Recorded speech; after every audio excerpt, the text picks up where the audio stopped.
serta Mas Gibran juga kan tidak ada masalah dengan kritik tersebut dan tidak melakukan pelaporan. Jadi tindakan polisi menurut kami itu berlebihan atau tidak sesuai dengan surat edaran Kapolri tersebut.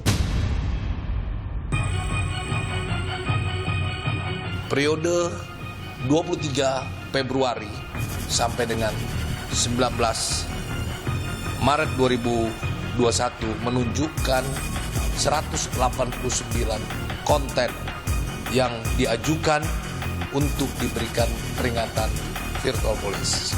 Dari 189, 105 konten dinyatakan memenuhi unsur-unsur ujaran kebencian.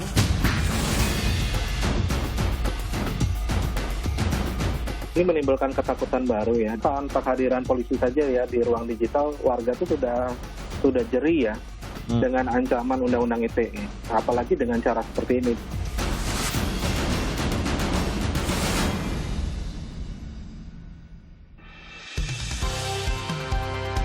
Dalam rentang waktu hampir sebulan, polisi virtual sudah mengirimkan teguran kepada 189 akun media sosial. Dari 189 akun, ada 105 akun medsos yang terverifikasi telah memenuhi unsur menyebarkan ujaran kebencian.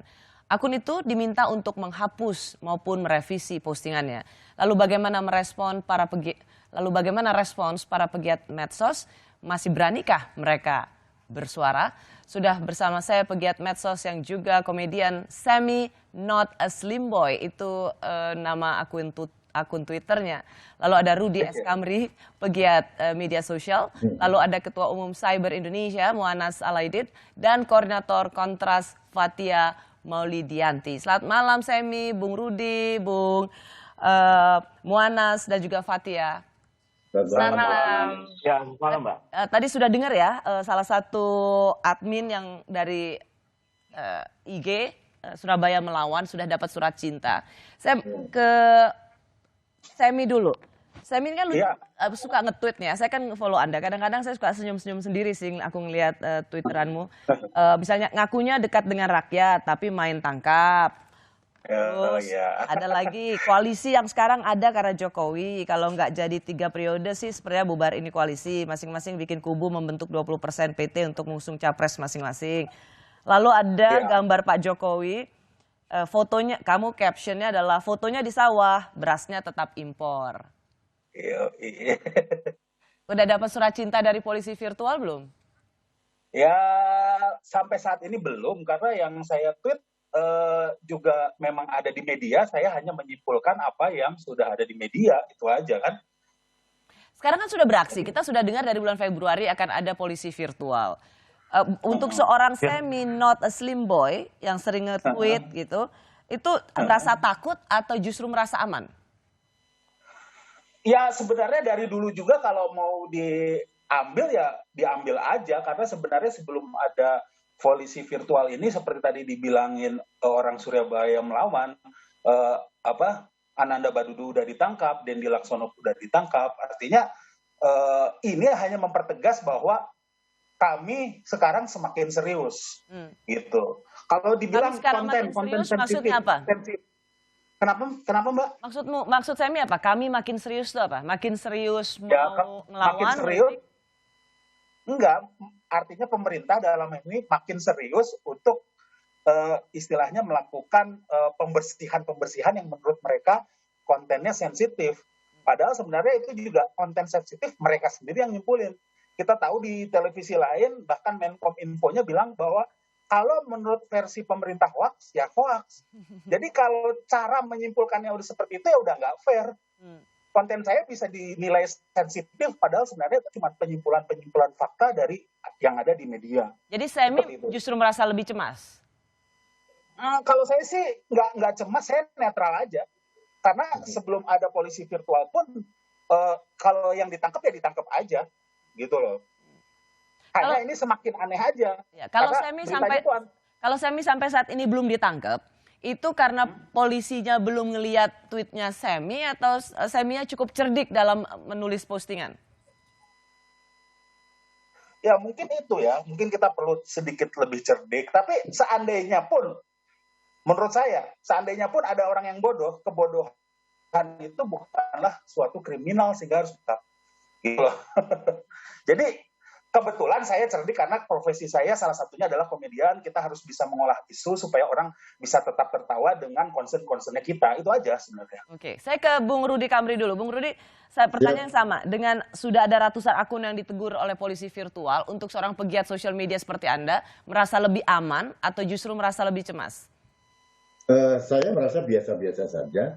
Bagi saya, itu tugas negara yang harus dilakukan. Tapi di sisi lain kan, selama ini kita juga bebas melawan kok. Kalau ada yang tidak benar kita luruskan. Ini sesuatu yang harus konsekuensi logis dari orang-orang seperti kami yang memberikan suatu kritik sosial atau mungkin mendukung pemerintah atau mengkritisi pemerintah. Ini ada konsekuensi logis dan saya juga bisa mengerti bahwa negara pun juga harus mempunyai rambu-rambu untuk mengatur hal itu gitu. Karena saya tidak bisa membayangkan kalau negara bebas sebebasnya tanpa batas, itu jadi chaos nantinya. Ya, kalau Tapi misalnya kita, bagi saya, yes. kalau kita misalnya melihat dua lah ya yang sudah ditegur, yang paling waktu itu yang paling mengemuka di media adalah asal Solo yang dia memposting tentang Gibran. Dan kemudian dia dipanggil polisi. Tapi kemudian setelah itu masalahnya karena dia sudah minta maaf, jadi kemudian polisi melepaskannya. Menurut Anda, tugas polisi seperti ini yang katanya Mas Gibran sendiri sebenarnya nggak keberatan dengan itu, tapi polisinya saja yang memanggil. Berlebihan atau itu memang pada tempatnya? Untuk kasus Solo ini bagi saya sangat berlebihan. Dan polisi sudah melakukan pelanggaran yang tidak seharusnya dilakukan. Dan ini saya setuju dengan salah satu pembicara tadi bahwa ini sudah melanggar instruksi Kapolri. Dan ini aneh gitu loh, aneh bahwa Kapolri pernah mengatakan bahwa kalau untuk Undang-Undang ITE seharusnya yang melapor adalah korban sendiri, tidak bisa diwakilkan. Dalam kasus Gibran kan dia tidak lapor apa-apa. Ya. Jadi polisi ini overacting bagi saya untuk kasus Solo ya, untuk kasus Solo. Jadi saya sangat menyesalkan dan bagi saya untuk kasus Solo ini saya sangat memprihatinkan bagi saya. Baik, saya ke Bung Muanas. Bung Muanas, Anda kan termasuk orang yang sering sekali melaporkan akun yang Anda anggap melanggar Undang-Undang ITE.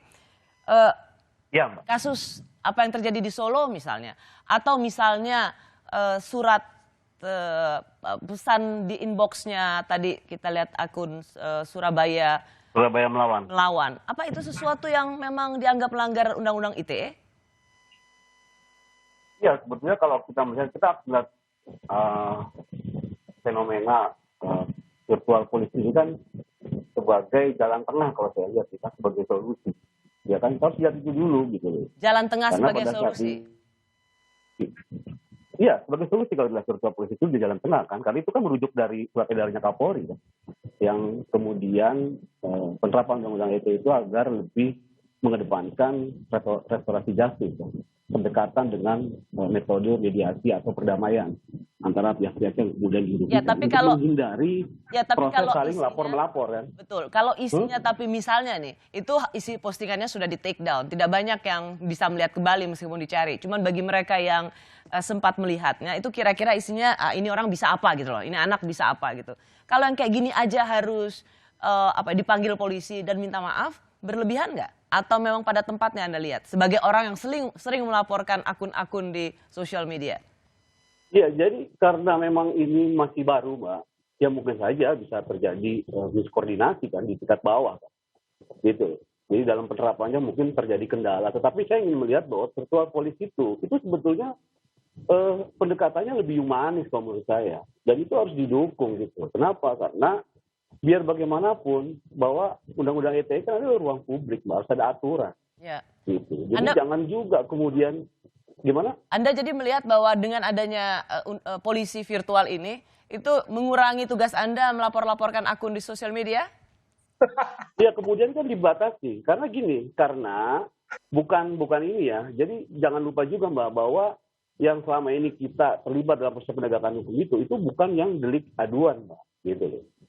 Jadi ada delik bukan aduan, delik umum gitu. Dan ingat bahwa yang selama ini terjerat dalam proses hukum itu bukan hanya menggunakan undang-undang ITE, ada pasal 1415 nomor 1 tahun 46 tentang menyebarkan berita bohong yang kemudian Ratna Sarumpet misalnya terbukti secara sadar meyakinkan melakukan tindak pidana itu bukan ITE loh, Mbak.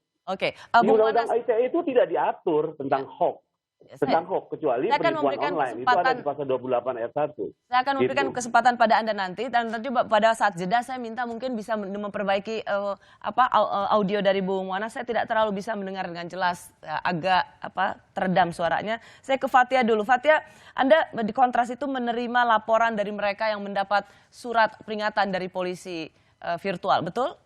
Ya, Banyak sekali. sampai saat ini masih belum terlalu banyak karena memang baru dari hari Senin kita menerima membuka posko tersebut. Tapi sebenarnya yang paling terlihat adalah adanya keengganan dari masyarakat karena sudah keburu takut gitu karena sudah mulai di DM dan lain Kalau sebagainya. apa sih rata-rata isi DM-nya polisi virtual itu?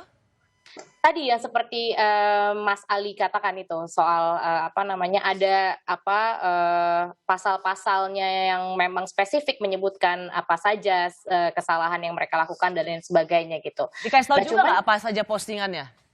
Nah, itu dia, itu tidak diberitahukan, jadi tidak spesifik menyebutkan postingan mana yang sebenarnya berbahaya, terus udah gitu juga kenapa ini salah dan lain sebagainya. Jadi hanya diberikan pasal-pasal begitu saja dan dihimbau untuk menghapus begitu. Tanpa tahu postingan mana yang harus dihapus. Iya, tanpa tahu begitu. Baik, kita akan bahas hal ini lagi. Saya kembali sesaat lagi.